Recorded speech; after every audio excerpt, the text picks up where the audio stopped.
El Evangelio de hoy se localiza o se ubica lo que pasa en una sinagoga. Sinagoga que tiene que ser bien claro y se tiene que entender que no es el templo de Jerusalén, evidentemente. En las sinagogas no se podía hacer ningún sacrificio.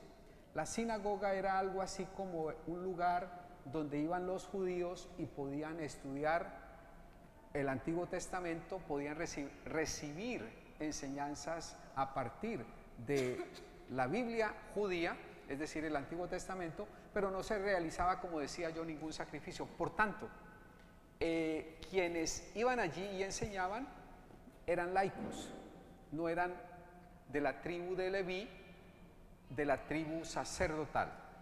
Jesucristo, que no pertenecía a la tribu de Leví, entra y puede enseñar. Por eso Jesús se ve en los evangelios entrando en ocasiones a sinagogas y hablando, enseñando. Podría hacerlo, como podría también hacerlo cualquier otro judío, sin necesidad de pertenecer a la tribu de Leví. Que quede claro. Al entrar Jesús a la sinagoga, pasa que un endemoniado lo reconoce. Y hay algo bien interesante, yo voy a leer la frase.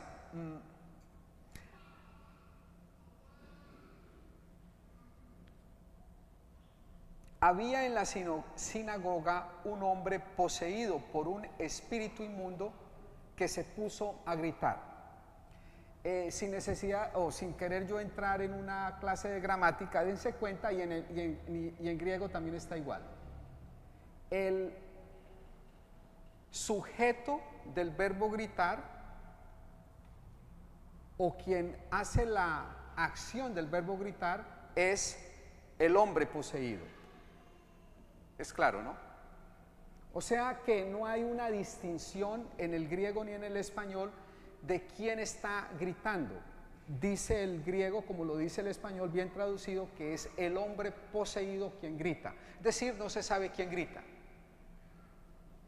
Cuando digo no se sabe quién grita, es si es el demonio o el hombre. ¿Sí me hago entender? Es decir, hay un total matrimonio, quisiera yo decirlo, entre el hombre y el demonio.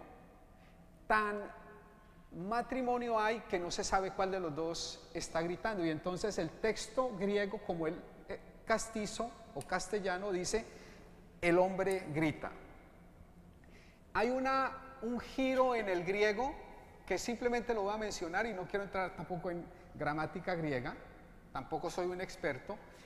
Hay una preposición que de hecho suena como en español y significa como lo que suena en español, en, así se pronuncia en griego. Sería entonces algo así, voy a hacer una traducción algo literal, sería algo como, voy a buscar el griego, Señor, por aquí está. Sería algo como más o menos de la siguiente manera: un hombre en, que también suena así igual en griego y significa en, es decir, dentro, dentro, en un espíritu que no está, un espíritu, ¿cuál sería la palabra? Un espíritu inmundo, un espíritu inmundo. Los expertos dicen que el San Marcos lo que quiere decir, lo que quiere mostrar es que el hombre, aquí se utiliza la preposición por en español. En inglés, si ustedes van y miran la traducción que se utiliza para la Eucaristía o para la celebración eucarística, se utiliza la preposición con, with an unclean spirit, dice con un espíritu inmundo, y en español dice por, que es por un espíritu inmundo.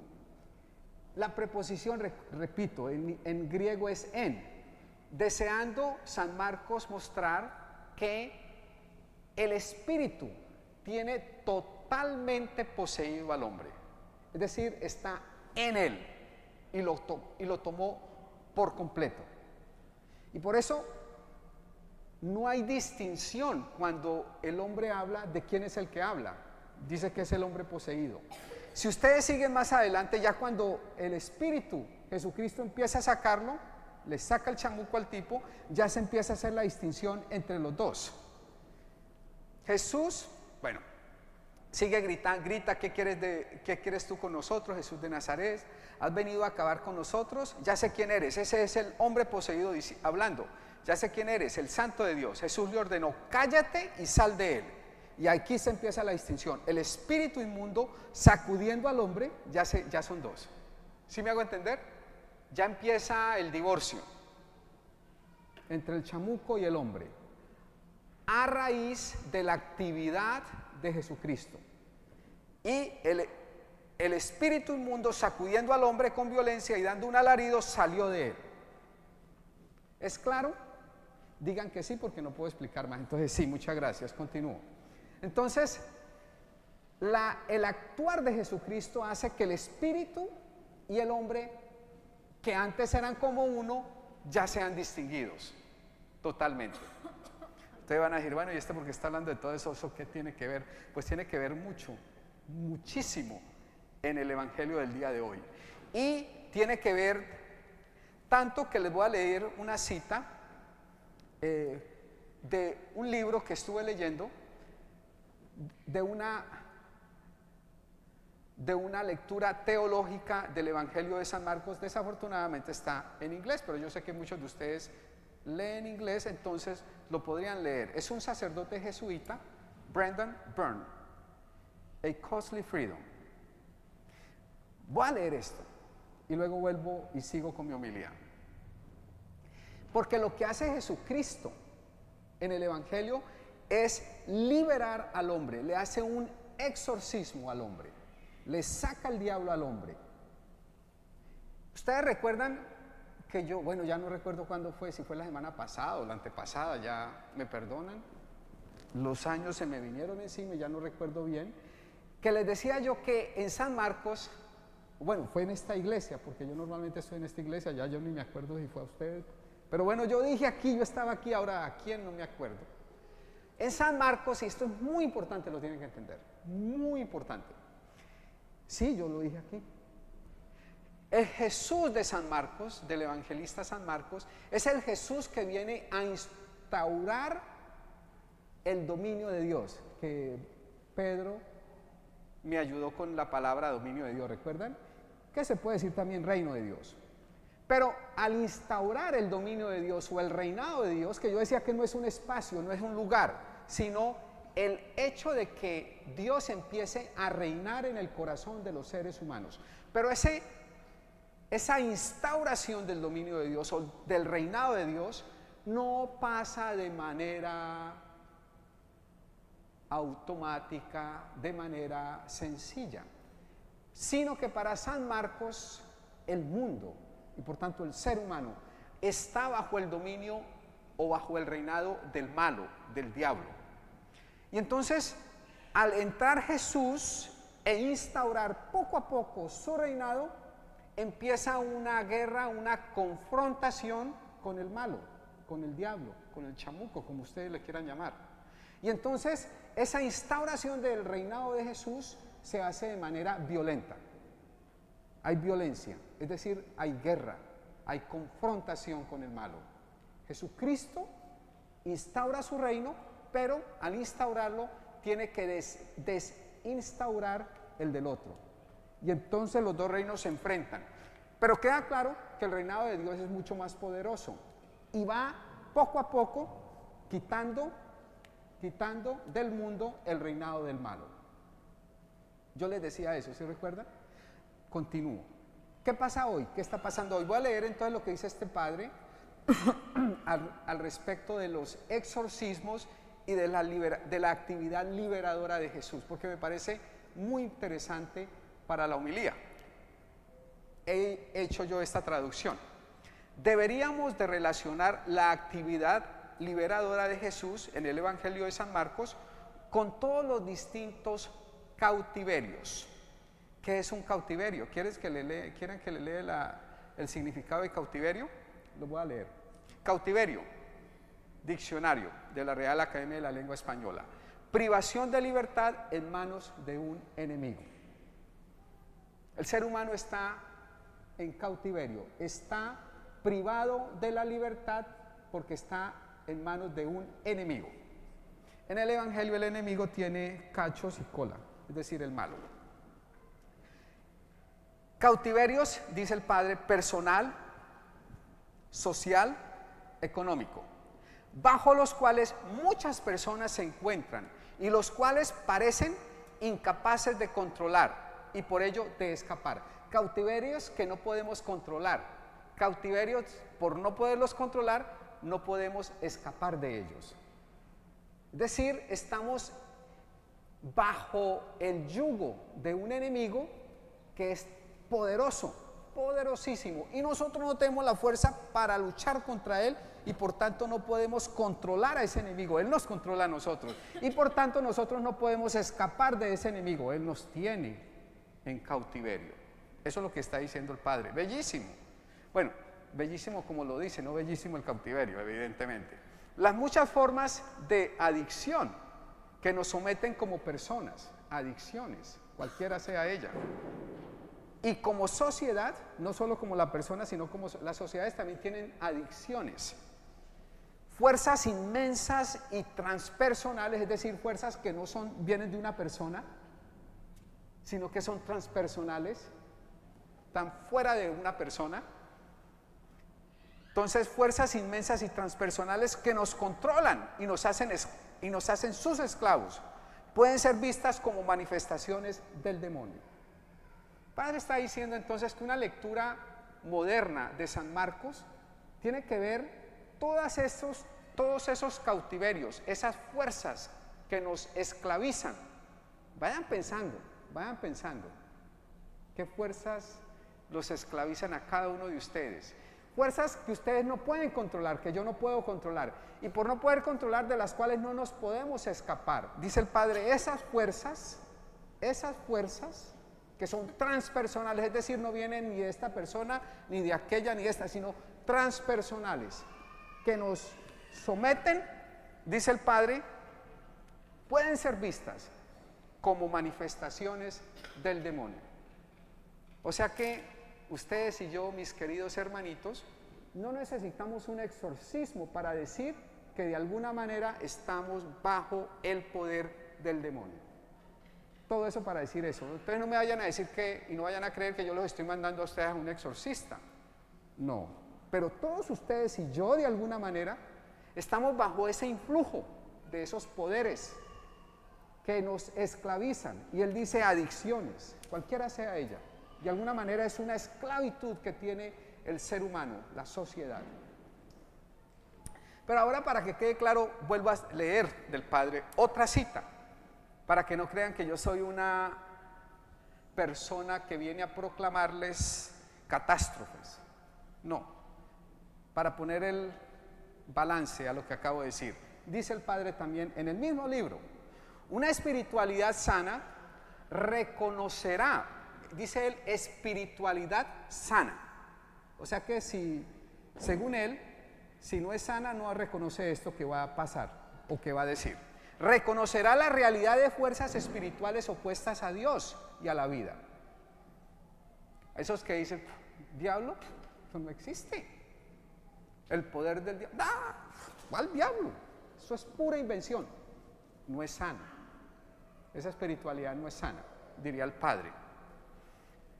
Por un lado. Pero por el otro, tomar el material evangélico, o sea, el evangelio, como una invitación a mirar manifestaciones demoníacas o del diablo en todas partes es peligrosa. Bueno, y esos otros que ven el diablo en todas partes, pues tampoco es sano. Los han visto por ahí, ¿no? De los dos hay. El que dice no hay diablo y el que dice está por todos lados. El televisor, el diablo, el diablo. Toma una leche, el diablo. Bueno, leche no porque está blanca. Bueno, yo qué sé, lo que sea, el diablo. Es pan demónico, pan que es todo. Muchos de nosotros estamos familiarizados con un cierto tipo de religión patológica, la llama él. Es decir, que tiene un problema patológico, es que está enfermiza. Muchos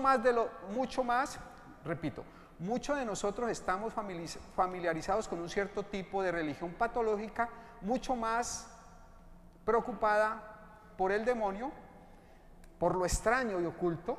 ¿Se han visto ustedes esos? Yo conozco algunos que se preocupan y les gusta mucho lo oculto y lo extraño. Los atrae eso. Cualquier cosa que sea como oculta, extraña. Que por los efectos de la gracia de Dios y del Espíritu. Eso les atrae mucho, pero no les atrae tanto la gracia o los efectos de la gracia de Dios y del Espíritu. Cierro lo que dice el Padre y sintetizo por ahora. Entonces, hay que leer el Evangelio de San Marcos y cada que haya una liberación, un exorcismo, hay que entender y hay que leerlo de esta manera, creo yo, y por eso quería citar al Padre, como la manifestación del poder de Dios que le va ganando al enemigo. Porque todos nosotros de alguna manera estamos bajo ciertos poderes o bajo el influjo de ciertos poderes que nos esclavizan. Si alguno de ustedes después de misa, y cuando digo después de misa es en la sacristía, se acerca y me da su correo electrónico, yo le puedo mandar porque voy a citar otro sacerdote de otro libro, jesuita también, español, por tanto está en español, entonces ustedes cualquiera lo puede leer. Ni como no voy a poder hablar de todo porque es un capítulo relativamente extenso, voy a hacer una síntesis lo más que pueda, porque cuando estaba preparando me acordé de este. El libro se llama Proyecto de Hermano, Visión Creyente del Hombre, el padre José González Faust.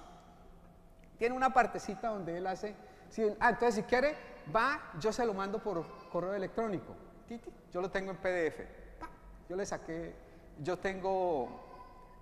hace ya mucho no leo libros, yo los escaneo y los leo en la tableta.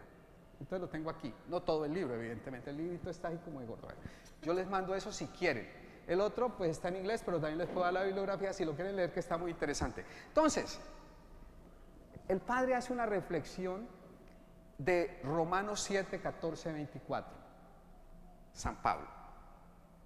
Voy a leer el texto y luego van a ver la conexión con mi homilía y termino, les prometo. Hoy pues ustedes es domingo, entonces no importa. Dice lo siguiente San Pablo, Romanos 7, 14, 24. Yo soy carnal, vendido por esclavo al pecado, cautivo del pecado. Es lo que está diciendo San Pablo. No reconozco lo que realizo, no llevo a la práctica lo que quiero, sino que hago lo que aborrezco. Y si lo que hago no es lo que quiero, concedo que la ley es buena. Pero en este caso, ya no soy yo el que lo realiza, sino el pecado que habita en mí. Bien interesante. San Pablo está diciendo que el pecado habita en él y de alguna manera él se siente esclavo a ese pecado, que no lo puede controlar.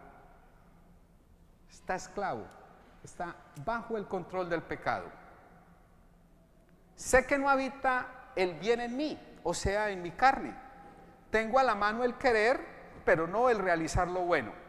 No hago lo que quiero, que es el bien, sino que pongo en práctica lo que aborrezco, que es el mal. Y si lo que hago no es lo que yo quiero, ya no soy yo el que lo realiza, sino el pecado que habita en mí. En total, descubro en mí esta ley, que al querer hacer el bien me encuentro con el alma en las manos. Perdón, estoy leyendo mal. Me encuentro con el mal en las manos. Pues me complazco en la ley de Dios con mi hombre interior, pero veo otra vez en mis miembros que guerrea contra la de mi mente. Y esta es la que me esclaviza a la ley del pecado que está en mis miembros. Y termina San Pablo diciendo, qué desgraciado soy. San Pablo, Romanos, en la carta a los Romanos. Evidentemente no puedo yo hablar de todo, pues espero yo que muchos de ustedes quieran leérselo. ¿Qué dice San Pablo? El yo, eso es lo que él dice, el yo está dividido. Está dividido en aquel que quiere hacer el bien y termina haciendo el mal. Y está dividido en el mal que habita en él y que no le permite hacer el bien que el otro quiere. Si me hago entender, hay una confrontación entre el yo dividido. Por eso dice, qué desgraciado soy. Y dice que el pecado lo esclaviza. Se siente San Pablo cautivo de ese pecado. Es bellísimo, voy a ver si lo encuentro porque ya está larguito, venga, son unas cuantas páginas lo que dice el padre. Este también es un sacerdote jesuita, ¿sí les dije? ¿El español? Muy bien. A ver, les voy a leer esto y termino. Dice así el padre, hablando de la esclavitud y de esa división que existe en el yo que describe San Pablo. El hombre se parece a un país invadido por una potencia extranjera. No hay duda de quién es el verdadero ciudadano de aquella tierra, lo dice de manera bellísima, no hay duda de quién es el verdadero ciudadano de aquella tierra, pero tampoco hay duda de quién es el que domina, de hecho. Quien domina no es el verdadero ciudadano de aquella tierra, sino el invasor. Y entonces el pecado aparece como una potencia personalizada y ocupante, que es fuerte y que domina a aquel. Y entonces Jesucristo es el único que nos puede liberar de esa potencia invasora. El Evangelio de hoy entonces está diciendo, hermanos,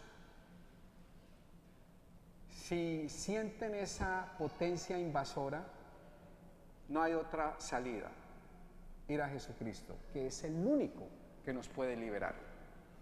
Y termino parafraseando, lo voy a decir después para ver que todos ustedes creo yo que se van, como a mí me pasó, a identificar con esto.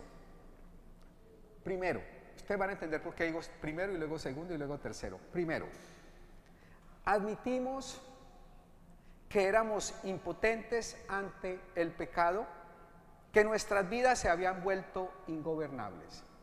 ¿Están de acuerdo conmigo y con este enunciado? Ustedes yo admito eso, yo no sé ustedes, vuelvo y lo leo. O yo les pregunto, hermanos, ¿ustedes admiten conmigo, Arnulfo Jara Galvez de La Plata, Huila, Colombia, que somos impotentes ante el pecado, que nuestras vidas se han vuelto ingobernables cuando ese pecado nos habita? ¿Sí? Bueno, yo sí, con San Pablo. Esto es San Pablo. Segundo, llegamos a creer que un poder superior a nosotros mismos podría devolvernos el sano juicio. ¿Sí admiten conmigo eso? San Pablo también lo admitiría conmigo. De hecho, yo lo admitiría con San Pablo. Es San Pablo el que lo dice. Sí, bueno.